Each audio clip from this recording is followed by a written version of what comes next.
डर एक एहसास में आपका स्वागत है। इस चैनल पर आपको सुनने को मिलती हैं डरावनी और सच्ची भूतिया कहानियाँ। अगर आपको ऐसी ही वीडियोस देखना पसंद है तो हमारे इस चैनल को सब्सक्राइब करना ना भूलें। तो अब बढ़ते हैं आज की कहानी की ओर।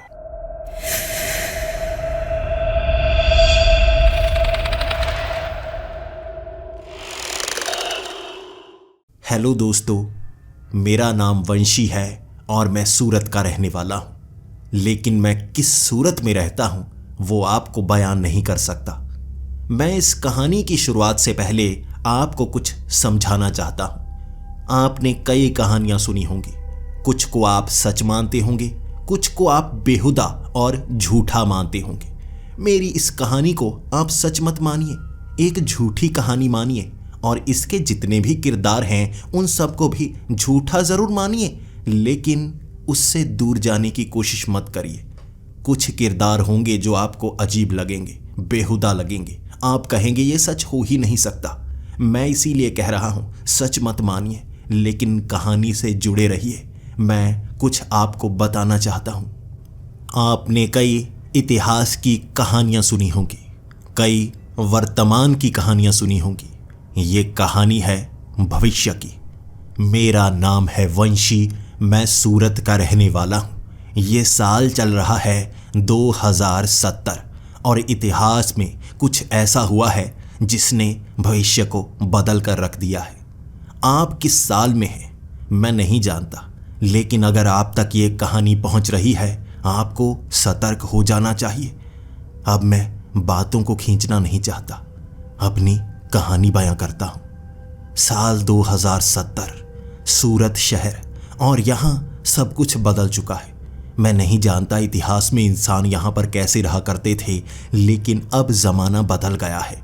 नियमों का पालन करना पड़ता है और ये नियम बहुत ज़्यादा कड़े हैं। आप उन नियमों के पार नहीं जा सकते। यहाँ पर हर किसी को काम करना पड़ता है और बिना काम के आपको खाना तक नहीं मिलता। भले ही आप 8 साल के बच्चे हों या 50 साल के कोई साधारण इंसान या 70 साल के बूढ़े, काम तो आपको करना ही पड़ेगा। बिना काम के यहाँ कोई भी नहीं है। काम आसान मिलता है या मुश्किल मिलता है ये आपकी सेहत पर निर्भर करता है। और मैं भी इसी तरह एक कंपनी में काम करता हूँ और मुझे मेरा काम बहुत ज़्यादा अच्छा लगता है। ऐसा लगता है जैसे मैं इतिहास के साथ जुड़ने लगा हूँ। मेरा काम है फिजिकल पेपर्स को अरेंज करना। बड़ी सी लाइब्रेरी बनी हुई है जहाँ पर फिजिकल पेपर्स को संभाल कर रखा जाता है। यहीं से लोगों तक वो हिस्से पहुँच पाते हैं जिसे जानकारी कहा जाता है। बहुत कम लोग हैं जो इस तरह का काम करते हैं। पन्नों का इस्तेमाल नहीं होता क्योंकि इससे पेड़ों को काटना पड़ता है। अब पुराने जितने भी पेड़ काटे जा चुके हैं उनसे पन्ने बनाए गए हैं। उन पन्नों पर लिखा जाता है और जानकारी को इस तरह से संभाल कर रखा जाता है। वैसे भी फिजिकल डाटा बहुत कम जगह पर मौजूद है, सारा डिजिटल डाटा है। कंप्यूटर हर जगह पर फैल चुका है और उसी तरह से इंसानों की संख्या बहुत कम है। अब मैं मुद्दे पर आता हूँ। मैं भीड़ भाड़ से निकल कर इस काम पर पहुँचता हूँ, लेकिन घर से लेकर काम तक पहुंचने में मुझे ऐसा महसूस होता है जैसे अकेलापन हो। यहाँ पर आपको सड़कों पर भीड़ नजर आएगी। ऐसा लगेगा हजारों लोग सड़कों पर इधर से उधर जा रहे हैं, लेकिन वो सबको मैं इंसान नहीं कह सकता। उन्हें कुछ लोग इंसान कहते हैं, मैं उन्हें इंसान नहीं कह सकता। अब आपको शुरू से बताता हूँ। हमें कहा गया है कि साल 2030 में एक ऐसा महायुद्ध हुआ था जिसमें सभी देशों ने भाग लिया था। सबके पास परमाणु हथियार थे जिससे हर देश एक दूसरे पर हमला करने लगा। हमारा युद्ध भी पाकिस्तान और चीन के साथ हुआ था, लेकिन ये युद्ध धीरे धीरे बढ़ता गया।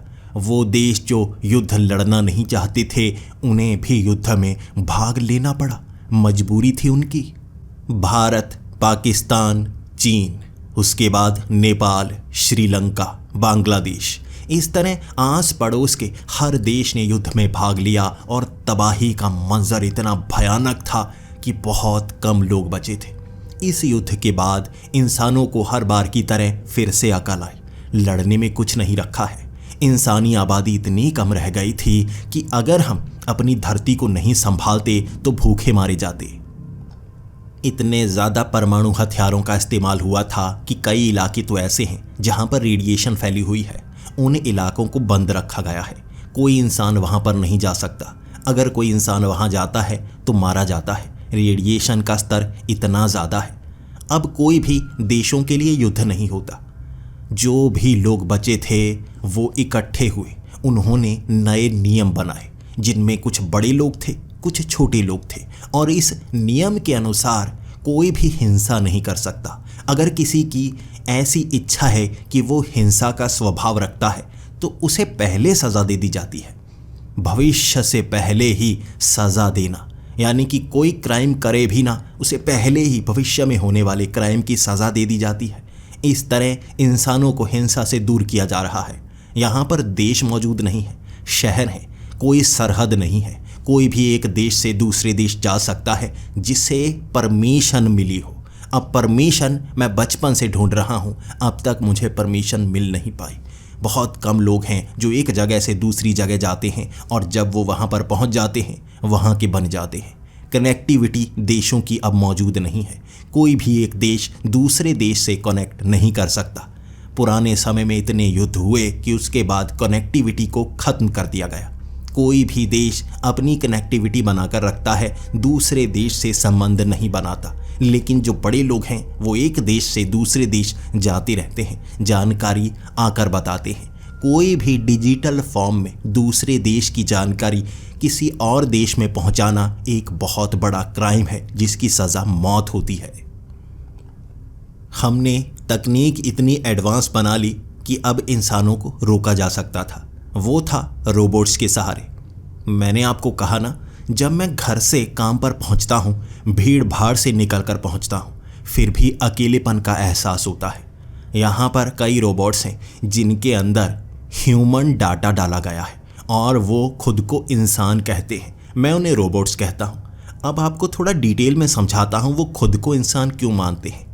यहाँ पर हर किसी की इंश्योरेंस की जाती है। जिसके पास पैसे हैं उसे इंश्योरेंस की किश्त भरनी पड़ती है, लेकिन पुराने ज़माने की तरह नहीं। मैंने पढ़ा है कि इतिहास में इंश्योरेंस करवाई जाती थी ताकि उसके मरने पर घर वालों को पैसे मिले, या उसकी हेल्थ इंश्योरेंस होती थी किसी बीमारी लगने पर उसका इलाज हो पाए। यहाँ इंश्योरेंस होती है कि उसका डाटा सेव किया जाता है। हर कोई हर रोज़ उस फैक्ट्री में जाता है, सर पर वो मशीन लगाता है और हर दिन जो जो किया वो डाटा एक बड़ी सी मेमोरी ड्राइव में सेव कर दिया जाता है। अगर भविष्य में उसकी मौत भी हो गई तो उसकी उस मेमोरी को एक रोबोट में डाल दिया जाता है और वो रोबोट वो इंसान का किरदार निभाता है। वो बिल्कुल उसकी तरह होता है, तो माना गया है कि कोई भी इंसान मर नहीं सकता, उसकी चेतना को दूसरी जगह ट्रांसफ़र कर दिया जाता है। इस तरह यहाँ पर बहुत सारे रोबोट्स हैं जो खुद को इंसान समझते हैं। मैं उन्हें इंसान नहीं मानता। इंसान हमारे जैसे होते हैं, बायोलॉजिकल जीव। इस तरह की मशीनों को इंसान कब से मानना शुरू हो गया? मैं बस उनसे दूर रहना पसंद करता हूँ। मेरे पिता ने कभी इंश्योरेंस नहीं करवाया, ना मैंने इंश्योरेंस करवाया। हमारे पास कभी इतने पैसे थे ही नहीं, तो हमने सोचा हम इंश्योरेंस क्यों करवाएं।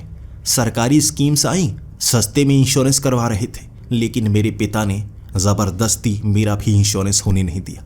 उन्होंने कहा जब हम मरेंगे हमेशा के लिए मरना चाहेंगे, यही मोक्ष होता है। बार बार जिंदा होना ये एक बुराई है, हमें एक बार मरना है बस। इस तरह मैं अपने पिता को फॉलो करता हूँ और उनकी बात मानता हूँ। लेकिन ये दुनिया बहुत अजीब है, यहाँ के नियम बहुत ज़्यादा सख्त हैं। हर रोज़ मैं काम पर जाता हूँ और वहाँ खाने के लिए पेपर मिलता है। उस पेपर में अलग अलग डिज़ाइंस बने होते हैं। जब आप उस पिज़्ज़ा जैसे पेपर को खाते हैं तो मुंह में पिज़्ज़ा खाने का स्वाद आता है। इतिहास में पिज़्ज़ा बनाया जाता था, बर्गर बनाए जाते थे, रोटी सब्ज़ी हर तरह की चीज़ होती थी।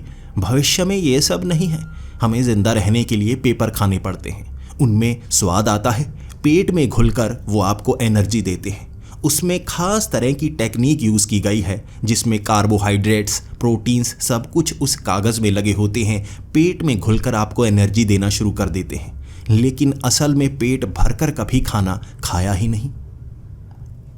मशीनें तो इलेक्ट्रिसिटी से चलती हैं, उन्हें खाने की ज़रूरत नहीं पड़ती। फसल मैंने ज़िंदगी में कभी नहीं देखी, बस किताबों में पढ़ा है। इंसान खुद ज़मीन पर चीज़ें उगाया करते थे, वो पेड़ उगाया करते थे।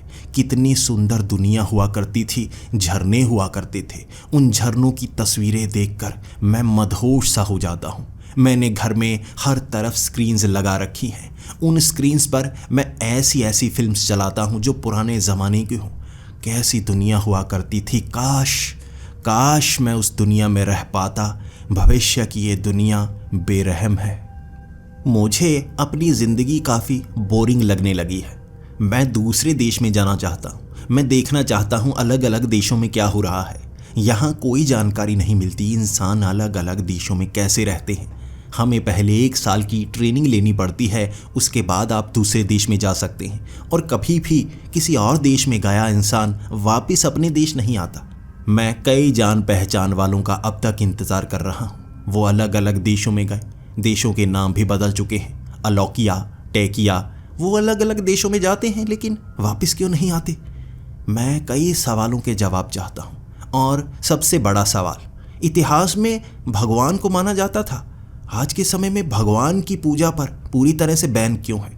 आजकल ये कहा जाता है कि जो भगवान को माने वो भविष्य में हिंसक बन जाएगा, इसलिए भगवान की पूजा, भगवान की इबादत को पूरी तरह से बैन कर दिया गया है।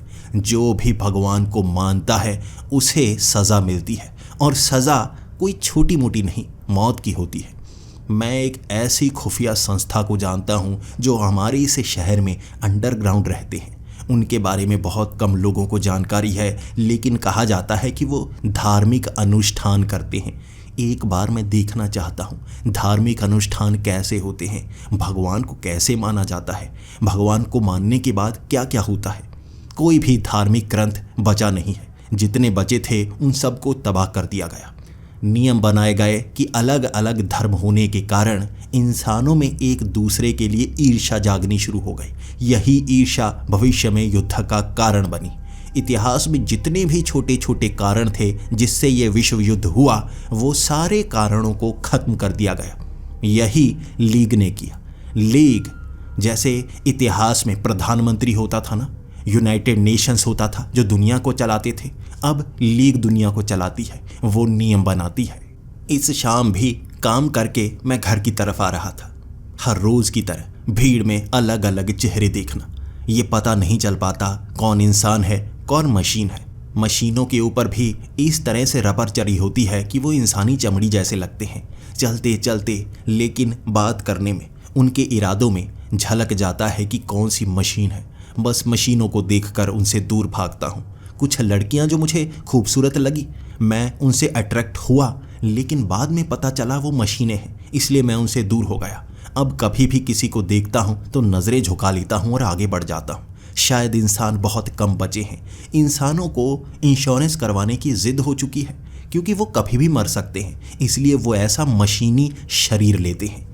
इंसान के दुश्मन बने थे, इसलिए हिंसा से हर किसी को दूर किया जाता है। इस शाम चलते चलते मैं एक पार्क में पहुंचा था।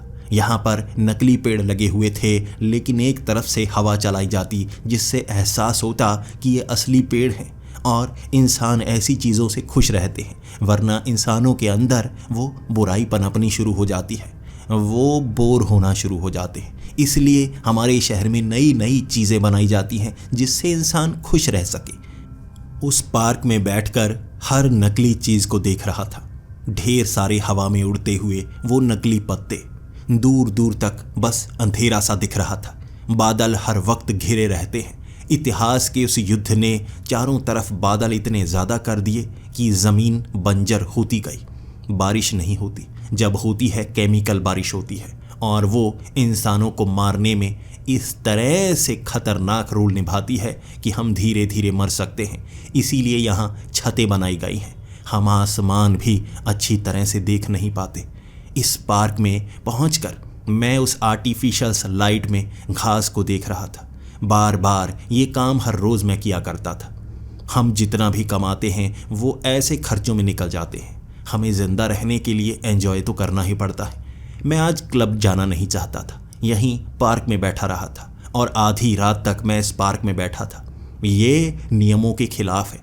आप रात के वक्त ऐसी अनजान जगह पर बैठ नहीं सकते, आपको सज़ा मिल सकती है, आपको कई महीनों तक जेल में डाला जा सकता है। लेकिन आज मैं थका हुआ था। मुझे नहीं पता इंसानी शरीर इतनी जल्दी क्यों थक जाता है, लेकिन मुझे कब आंख लग गई मैं नहीं जानता। पार्क में ही लेटा हुआ था। मुझे डर था कि सिक्योरिटी गार्ड यहाँ पर ना आ जाए, पुलिस वाले ना आ जाए और मुझे पकड़ कर ले जाएंगे। हर तरफ कैमरे लगे हुए हैं, लेकिन यहाँ इन पत्तों के बीच में लेट गया, शायद कोई पहचान ही नहीं पाया। तभी मेरी आंख आधी रात को खुली थी।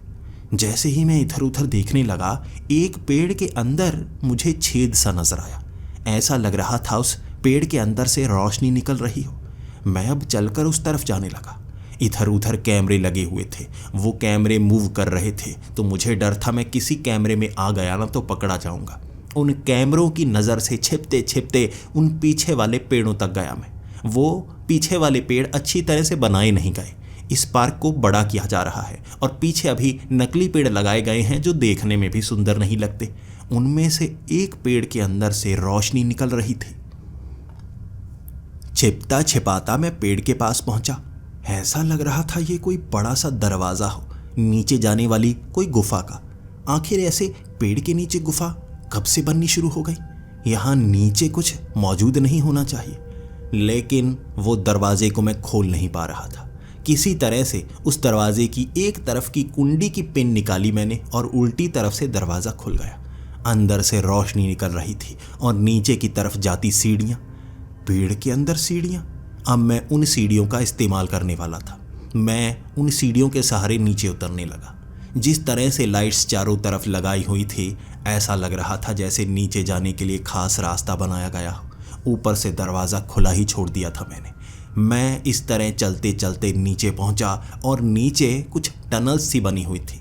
काफ़ी ज़्यादा गंदगी थी, वहाँ कपड़े भरे पड़े थे। ऐसा लग रहा था फटे कपड़े हर तरफ लगाए गए हों। अब मैं चलते चलते आगे बढ़ने लगा और आगे क्या क्या चीज़ें दिख रही थी मुझे यकीन नहीं हो रहा था। वहाँ गंदगी थी। वहाँ शहरों में गंदगी डाली नहीं जाती, लेकिन यहाँ वो इंसानी मलमूत्र हर तरफ था, जिसकी बदबू मुझे परेशान कर रही थी। पहली बार ये बदबू मैंने बाहरी शहर में सूंघी थी।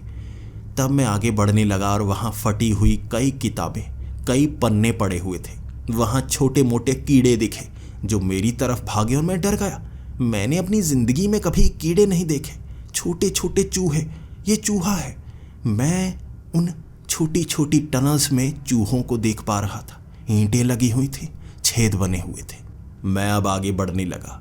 रोशनी के छोटे छोटे स्रोत थे, ऊपर लगे हुए वो फ्लक्चुएट कर रहे बल्ब। शहर में ऐसी पुराने ज़माने की जगह भी है, मुझे पता नहीं था, लेकिन उस सुरंग का इस्तेमाल करते करते काफ़ी ज़्यादा आगे बढ़ गया था। मैं हैरान इस चीज़ से था, यहाँ कोई कैमरा क्यों नहीं लगा हुआ?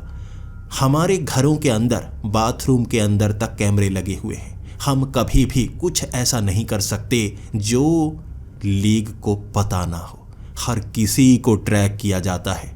आर्टिफिशियल इंटेलिजेंस इतनी ज़्यादा तेज़ है कि हमारे एक हल्के से कदम को भी भांप लिया जाता है। हम तेज़ी से चल रहे हैं या धीमे चल रहे हैं, उससे पता लगाया जाता है हम चिंतित हैं या नहीं, हम गुस्से में हैं या नहीं, हम किसी को मारना चाहते हैं या नहीं, हमारे हाव भाव कातिल वाले हैं या नहीं। इससे पहले ही मुजरिम को पकड़ लिया जाता है। उसने हिंसा की भी ना हो, पहले ही उसे मौत की सज़ा दे दी जाती है। अचानक सामने मुझे एक आदमी नज़र आया। उसने काले रंग का चोला पहन रखा था, लेकिन उसकी पीठ पर एक कुबड़ था। वो मुझे देखते ही डर गया। उसने चीखा नहीं, लेकिन वो थर थर काँप रहा था और भागना शुरू हो गया। पहली बार किसी बूढ़े इंसान को देखा था। हमारी इस दुनिया में कोई बूढ़ा बचा ही नहीं है, सब युद्ध में मारे गए थे। मेरे पिता की पिछली जनरेशन, यानी कि मेरे दादा की जनरेशन किसी ने नहीं देखी। मैं खुद इतिहास में किसी से बात नहीं कर पाया, कोई तस्वीर मौजूद नहीं है। यहाँ एक बूढ़ा आदमी है, मैं भागकर उसका पीछा करने लगा था। वो मुझसे दूर भागना चाहता था, लेकिन बूढ़ा शरीर कमज़ोर होता है, मैंने ये पढ़ा था। मैं जैसे ही उसके करीब पहुंचा, उसे देखकर हैरान था मैं। उसकी उम्र 70 से 80 साल होगी। इस उम्र का बूढ़ा धरती पर मौजूद है, कहीं भी लिखा नहीं गया। हमें बताया जाता है सभी उस जनरेशन के मारे गए थे। उसके बाद मेरे पिता की जनरेशन के वक्त नियम बनाए गए। आखिर एक बूढ़ा यहाँ बचा हुआ है, इससे तो बहुत सारी जानकारी निकाली जा सकती है। इससे पहली जानकारी देने वाला कोई बचा नहीं था। अब मैं उसे पकड़ चुका था तो उससे सवाल करना चाहता था, लेकिन वो थर थर कांपने लगा था। वो जवाब देना नहीं चाहता था, वो रोने लगा था और उसके गले में एक कैप्सूल टंगा हुआ था। वो जल्दी से हाथ में कैप्सूल पकड़कर मुंह में डालना चाहता था। मैं ऐसा उसे करने नहीं देना चाहता था। मैं उससे सवाल कर रहा था जिसके मुझे जवाब चाहिए थे। वो जवाब नहीं दे रहा था। तभी पीछे से भाग कर आए 3 लोग, जिन्होंने मुझे पकड़ लिया। वो हट्टे कट्टे नौजवान थे और उनके शरीर काफ़ी तगड़े थे। मैं हैरान था ये देखकर, उनके शरीर पर बड़े बड़े मसल्स बने हुए थे। हमें एक्सरसाइज ज़्यादा नहीं करनी चाहिए, ये बताया जाता है। बड़े बड़े मसल से हम मारे जाते हैं, वो फट जाते हैं। इनके मसल्स इतने बड़े, इतने भारी शरीर, और वो भी स्वस्थ, ये कैसे हो सकता है? उन्होंने मुझे ऐसे पकड़ रखा था और एक हाथ में चाकू। हथियार रखने की मनाही है। ये हथियार कहाँ से ले आए? ये तो पुराने ज़माने में होते थे, अब तो हथियार मौजूद ही नहीं है। और उसने वो हथियार, वो चाकू मेरी कलाई में घुसेड़ दिया। उसके बाद जब मेरी बाजू से खून निकलने लगा, मैं चीखने लगा था। ये दर्द महसूस हुआ था। पहली बार ऐसा दर्द हुआ था। मुझे बचपन से अब तक कभी चोट नहीं लगी थी। मैं कराहने लगा था। आखिर दर्द कितना भयानक होता है। मैं रोता गया और उन्होंने वो चाकू मेरी कलाई से बाहर निकाला और वो तीनों हैरान थे। वो बूढ़ा भी हैरान था। ये तो इंसान है, ये यहाँ नीचे क्या कर रहा है? ये बचकर यहाँ पहुँच कैसे गया? उसके बाद जल्दी से उन्होंने मेरी कलाई पर एक पट्टी बांधी, जिससे खून बहना बंद हो गया। फिर वो मुझे पकड़कर अंदर की तरफ ले जाने लगे और मुझसे कहे जा रहे थे, बोलना मत कुछ, चुप रहो। मुझे वो एक खास जगह पर ले जा रहे थे। उन टनल्स में 1.5 किलोमीटर तक चलता रहा था मैं। उनके साथ में चलता रहा। फिर उस टनल के एक गंदगी वाले इलाके में हम पहुंचे। बदबू इतनी भयानक थी कि मेरा नाक बार बार मुझको जवाब दे रहा था कि बस यहाँ से चलो, लेकिन उन्होंने मेरी बाजू पकड़ रखी थी। मेरे गले पर चाकू लगा रखा था। वहाँ मुझे घसीट कर एक बड़े से लकड़ी के फट्टे पर बांध दिया गया। लकड़ी देखकर मुझे हैरानी हुई थी। प्लास्टिक देख देख कर बचपन में आंखें चुंधिया जाया करती थी। लकड़ी की तस्वीरें देखा करता था। पहली बार हाथ से लकड़ी को महसूस किया था मैंने। मुझे उस फट्टे से बांध दिया गया था और वो बूढ़ा जिसके कुबड़ निकला हुआ था, वो उन लोगों को रोक रहा था कि मुझे ना मारा जाए, लेकिन मुझे काफ़ी पीटा गया। उसके बाद मैं अधमरा सा हो गया था। मुझे लगा ये मशीनें होंगी, ये मशीनें कुछ अलग होंगी, शायद आर्टिफिशियल इंटेलिजेंस इंसानों के खिलाफ जा रही है, ये सब वो होंगे और अब ये मुझे मार देंगे। ये पक्का इंसानों के खिलाफ होंगे और मुझे मारने को तैयार हैं। तब एक और आदमी सफ़ेद कपड़े पहने हुए, उसके कपड़ों पर बहुत ज़्यादा गंदगी लगी हुई थी, लेकिन चलकर मेरे करीब आया। मेरी उसने आंखें बड़ी करके देखनी चाहिए। मेरी पलकों को खींचा, अच्छी तरह से देखने लगा। मेरी बाजू चेक की। उसके हाथ में एक मशीन थी। वो मशीन मेरे पेट पर घुमाने लगा, मेरी कलाई पर घुमाने लगा और उसमें बहुत सारे सिग्नल आ रहे थे। तब उसने कहा, निकालनी होगी, इसके अंदर से वो चिप निकालनी होगी, इसके अंदर अब भी है, ये ट्रैक हो सकता है। तब उन्होंने मेरे शरीर पर कई मशीनें लगा दी। ऐसा लग रहा था जैसे सुई चुभ रही हो। उन्होंने सक्शन से मेरे शरीर की कई चिप्स निकाली। उसके बाद मुझे बहुत दर्द हो रहा था, लेकिन उन्होंने मेरे शरीर पर पट्टी कर दी और अब मुझे आराम से खोल दिया था। एक कुर्सी पर मुझे बिठाया गया और वो बूढ़ा आदमी बिल्कुल मेरे सामने आकर बैठा था और मेरी आंखों की तरफ देख रहा था। तुम यहाँ कैसे आ गए? सच सच बताओ, इंश्योरेंस में आखिरी बार कब गए थे? कब तुमने अपनी मेमोरी डिपॉजिट करवाई थी? मैंने कहा, मैंने इंश्योरेंस करवाई ही नहीं। ये सुनकर वो और ज़्यादा हैरान हो गया था। सच में तुमने इंश्योरेंस ली नहीं है? मैंने कहा, हाँ। ये ये हमारे काम आ सकता है, ये काम आ सकता है, इसने इंश्योरेंस नहीं ली है, इसकी मेमोरी कभी डिपॉजिट नहीं हुई है, ज़रा सर पर मशीन लगाओ और चेक करो कितनी बार रेडिएशन इसके दिमाग से निकल कर गई है। फिर उन्होंने एक हेलमेट मेरे सर पर पहना दिया।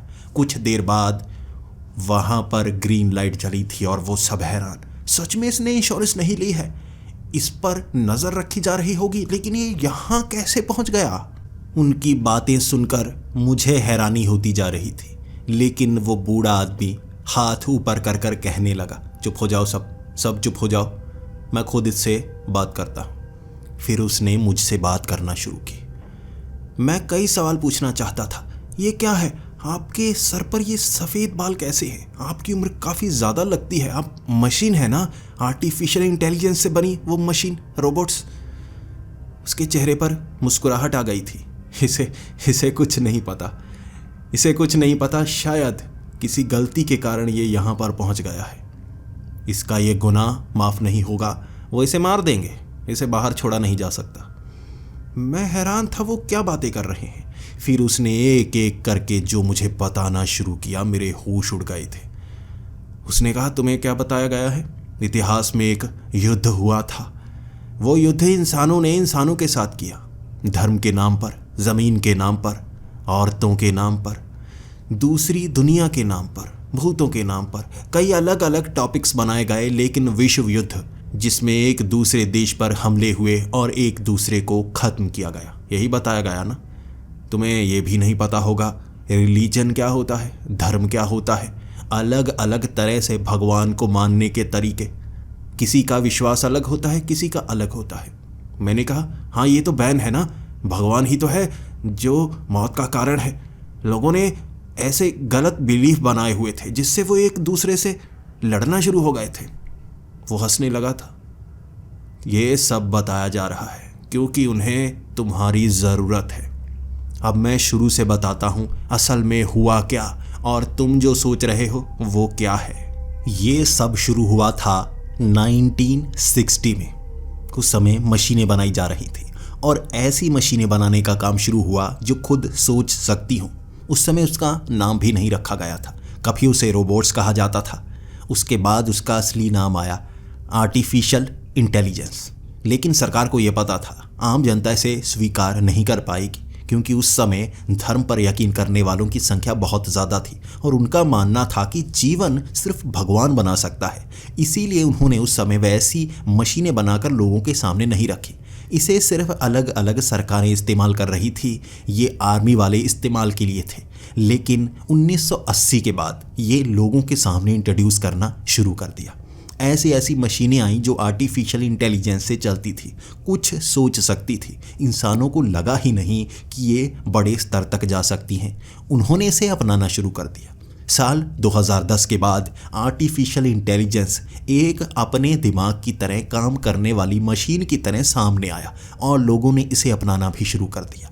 साल 2020 आर्टिफिशियल इंटेलिजेंस इंसानों जैसा बनने को भी तैयार थी। वो खुद सोच सकता था, वो अपनी सोच से चीज़ों का निर्माण कर सकता था। हम उसे कोई खास लहजे में चुटकुला सुनाने को कहते, वो खुद बना लेता।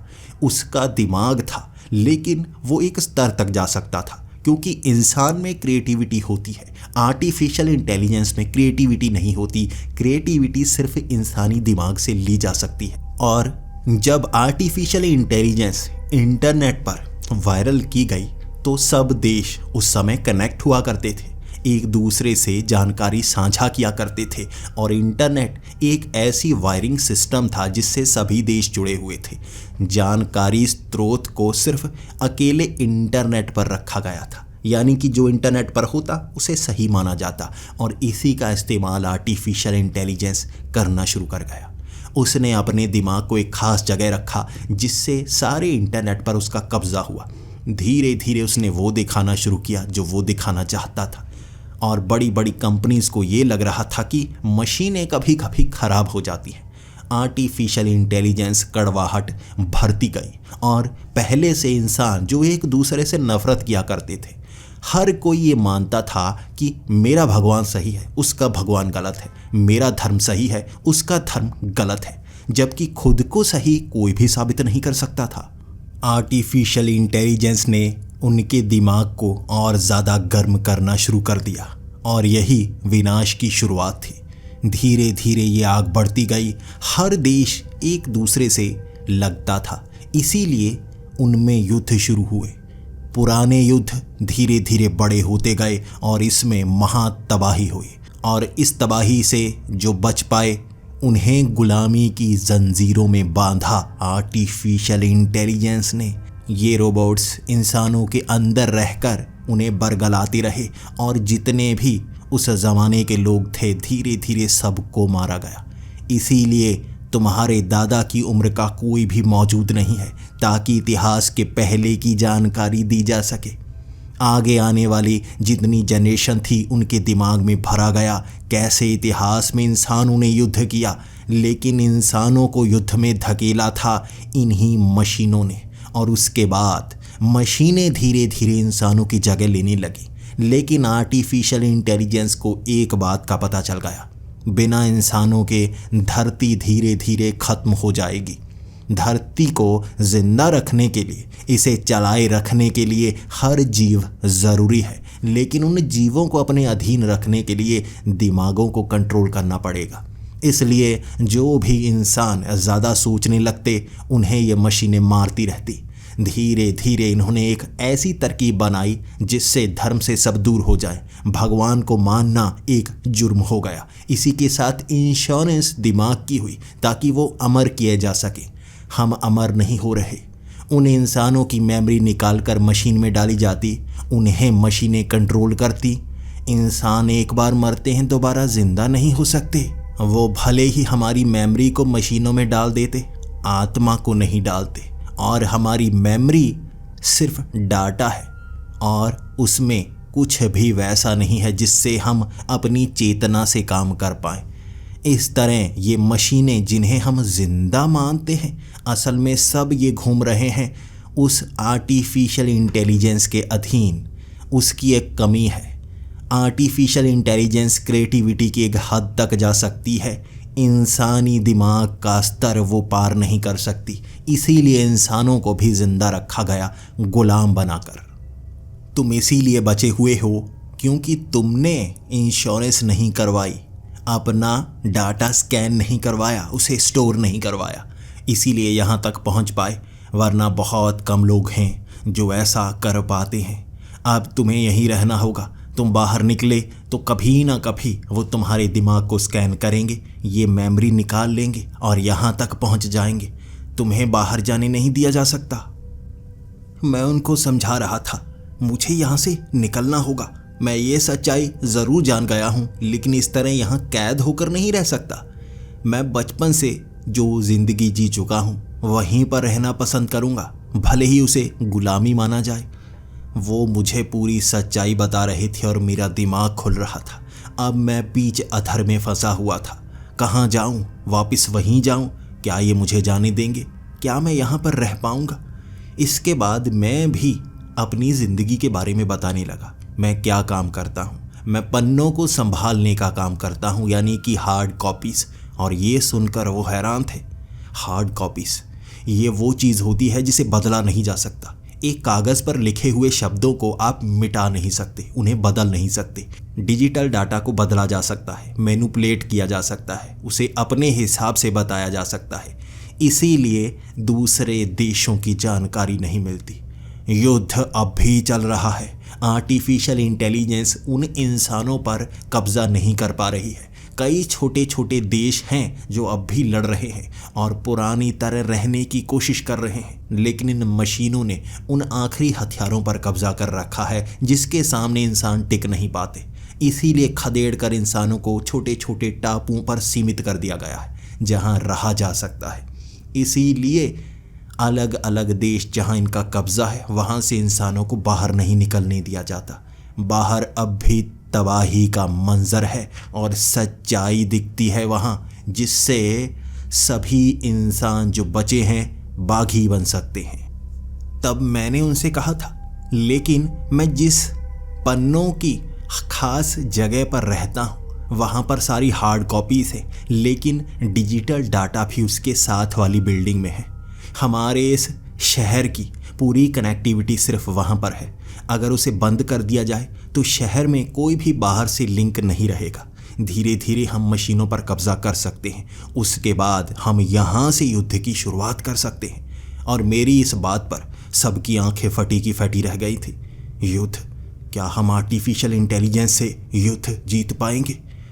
उन्हें हमारी ज़रूरत है, वो हमें जल्दी नहीं मारेंगे, लेकिन फिर भी इस युद्ध से वो नुकसान पाएंगे, इसलिए हमें रोकने की कोशिश करेंगे। मैंने कहा फिर भी हम कोशिश तो कर सकते हैं ना। इस तरह यहाँ बंधे रहकर क्या फ़ायदा होगा? कब तक अपनी जनरेशन को छिप छिप कर जानकारी दे पाएंगे? कभी ना कभी आप सब मरेंगे ना। आप बहुत बूढ़े हो चुके हैं। भविष्य में कोई भी किसी की बात नहीं मानेगा। सच्चाई वही होगी जो वो आर्टिफिशियल इंटेलिजेंस हमें दिखाएगी। मेरी बात ने सब में जोश भर दिया था और हम वहाँ से निकलकर अब उन मशीनों पर कब्जा करना चाहते थे। सबसे पहला काम कनेक्टिविटी तोड़ना था, क्योंकि हर मशीन सोच सकती है और उन्हें डाटा भेजा जा सकता है। उनके दिमाग को कंट्रोल किया जा सकता है। कितने इंसान हैं, कितनी मशीनें, ये तो मैं भी नहीं जानता। किसी पर भरोसा नहीं किया जा सकता। हम कई दिन वहाँ पर प्लान बनाते रहे थे और वहाँ मज़ा बहुत आ रहा था। पुरानी पुरानी चीज़ें मुझे मिल रही थी। धार्मिक किताबें जब पहली बार मेरे सामने आई थी, हाथ लगाने में भी डर लग रहा था। ऐसा लग रहा था जैसे मैं कोई गुनाह कर रहा हूँ। ऐसा लग रहा था जैसे मैं मौत के करीब जा रहा हूँ। उन मशीनों ने इंसानों के अंदर धार्मिक किताबों का डर इतना ज़्यादा भर दिया था कि हम कायर होते जा रहे थे। और उस बूढ़े आदमी ने मुझे कहा था, अगर तुम्हें डर लग रहा है, किसी एक किताब पर हाथ रखो, फिर उसे पढ़ना शुरू कर दो। ऐसे सोचना मत कि ये कौन सी किताब होगी। उस ढेर सारी किताबों में मैंने अपनी पसंद की एक किताब ली थी। मुझे नहीं पता था वो कौन सी किताब है। जब मैंने उसे खोला, वो कल की पुराण था। और जब मैं उसे पढ़ता गया, मुझे पता लगता गया भविष्य में भगवान अवतार लेंगे, किस तरह से वो बुराई का अंत करेंगे और दोबारा से हमारी दुनिया सही दिशा में चलना शुरू हो जाएगी। लेकिन फिर भी मन में यकीन नहीं आ रहा था। भगवान होते ही नहीं, हमें तो ये बताया गया है। और अगर भगवान होते भी तो हमारे सामने आने चाहिए थे ना। नहीं आते। भगवान मौजूद नहीं है, मेरे मन में ये विश्वास था। और इस किताब को साधारण तौर पर पढ़ रहा था मैं। लगभग 30 दिनों की ट्रेनिंग के बाद हम वहाँ से बाहर निकले थे। उन टनल से बाहर पहले मैं आया और मेरी चाल बिल्कुल सही थी। मैं उनकी नज़रों से कैसे बच सकता था? बचपन से मैं ये काम करता आया था। इस तरह मैं अपनी उस हार्ड कॉपीज़ वाले ऑफिस में पहुंचा और वहाँ से एक छोटी सी खिड़की का सहारा लेकर दूसरे ऑफिस में। ये चोरी थी जिसकी सज़ा मौत होती है, लेकिन मुझे इन मशीनों का अंत करना था। डिजिटल ऑफिस में पहुंचते अपने साथियों को भी वहां पहुंचाने का पूरा प्लान बनाया हुआ था। वो सब मुझ पर निर्भर थे और हम कुल 15 लोग थे। वहां मशीनों को सीधे तौर पर बंद नहीं किया जा सकता था। इस शहर की पूरी पावर सप्लाई को बंद करना पड़ता ताकि कनेक्टिविटी पूरी तरह से बंद हो जाती। इसके बाद सैटेलाइट के वो बड़े बड़े हिस्से भी बंद करने पड़ते ताकि यहाँ डिश के ज़रिए कोई सिग्नल पहुँच ना पाए। पूरी तरह से रोकने के बाद शहर पर कब्जा किया जा सकता है। और हमारे पास हथियार भी छोटे मोटे भाले ही थे और उन मशीनों से लड़ना था हमें। हमने एक झटके में पूरी कनेक्टिविटी बंद करने का प्लान बनाया। उन तारों को काटते वक्त ज़रा भी डर नहीं लग रहा था। वो बड़ी तार, उसे काटने में 2 लोगों की जान भी गई। वहाँ इलेक्ट्रिसिटी पावर बहुत ज़्यादा थी, वोल्टेज बहुत ज़्यादा थी। वो करंट से मारे गए, लेकिन अंत तक तारों को काटा और शहर की बिजली जा चुकी थी। कनेक्टिविटी ख़त्म हो चुकी थी। वो बड़ी बड़ी डिश से नीचे सिग्नल पहुँच नहीं पा रहे थे और बाहर हाहाकार सा मच गया था। इसी कनेक्टिविटी से जितने भी रोबोट्स थे वो सब एक जगह धरे के धरे रह गए। वो आर्टिफिशियल इंटेलिजेंस हर वक्त उनसे काम करवाती थी। वो जिंदा इंसान थे ही नहीं। मैं सही था। हमारा डाटा किसी मशीन में डाला जाए, इसका मतलब ये नहीं कि हम अमर होकर मशीन के रूप में जीना शुरू कर देंगे। आत्मा ज़रूरी है जो हमारे अंदर होती है, वो हमारे साथ चलती है। जिंदगी उसी को कहते हैं जिस शरीर में आत्मा हो। बिना आत्मा का शरीर जिंदा नहीं कहलाया जाता, जैसे ये मशीनें रुक चुकी थी। इसके बाद शहर में वो युद्ध शुरू हुआ। हम अपने साथ बागियों को ले रहे थे और आम इंसानों को जब सच्चाई बताई जा रही थी वो इस पर यकीन करने लगे, जैसे हर कोई आज़ाद होना चाहता था। और इस शहर पर कब्जा करने में ज़्यादा समय नहीं लगा। जिस जिस हथियार को हम छीन सकते थे अपने पास लिया, लेकिन उस आर्टिफिशियल इंटेलिजेंस के पास एक चीज़ थी जो हमें हरा सकती थी, भोजन। इंसान भोजन पर जिंदा रहते हैं और मशीनें सिर्फ बिजली से चलती हैं। हमारे पास खाने के लिए कोई चीज़ नहीं थी। वो आर्टिफिशियल पेपर वहीं से तो आते थे, वो कैसे बनाते थे हमें नहीं पता। खाने पीने की हमारे पास कोई भी चीज़ नहीं थी। धीरे धीरे खाना खत्म होता जा रहा था। इस युद्ध में हम आसानी से हारे जाते। भूख प्यास से सब तड़प तड़प कर मर जाते, तो कैसे जीत पाते इस युद्ध को।